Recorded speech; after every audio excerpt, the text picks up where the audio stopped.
Biglang pagbawi ng proklamasyon kay silang Cavite Mayor-elect Kevin Anarna. Kinondena ng kampo niya. Git nila, nilabag ng COMELEC ang due process kaya't plano na itong iakyat sa Korte Suprema. Si Daniela Paulite magbabalita.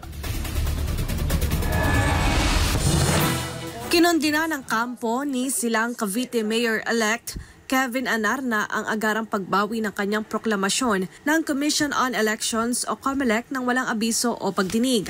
Ayon sa kanyang abogado na si Attorney Emil Marañon III, ito ay malinaw na paglabag sa due process na ginagarantiya ng ating saligang batas. Aniya, hindi umano sila sinabihan o ipinatawag ng COMELEC para makasagot sa kasong isinampa laban sa kanyang kliyente. Hindi pa po nagkaroon ng issuance ng summons at saka hindi pa po sumasagot yung si Mayor Kevin Anarna po doon sa kasong inihain sa COMELEC. So nabigla kami na hindi pa kami nakakasagot yat bigla na lang pong grinant yung petisyon ng COMELEC and Bank. Dagdag pa niya, tila minadali ng COMELEC at hindi sinunod ang tamang proseso. Kaya naman iaakyat daw nila ito sa Korte Suprema. Kahit sa ang korte, kahit sa ang quasi-judicial agency, kahit sa ang administrative body po, napakasimple.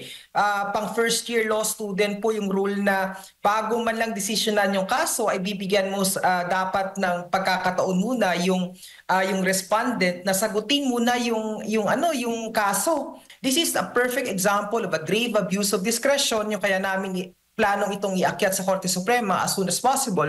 Diniskwalipika ng COMELEC and Bank si Elston Kevin Anarna at binawi ang kanyang proklamasyon bilang mayor-elect ng silang Cavite matapos siyang hatulang guilty ng ombudsman sa kasong grave misconduct at serious dishonesty. Samantala, inatasan ng COMELEC ang Municipal Board of Canvasser ng silang na muling magsagawa ng bilangan at iproklama ang kandidatong may pinakamataas na bilang ng boto. Para sa Diyos at sa Pilipinas kung mahal, Daniela Paulite, SMNI News.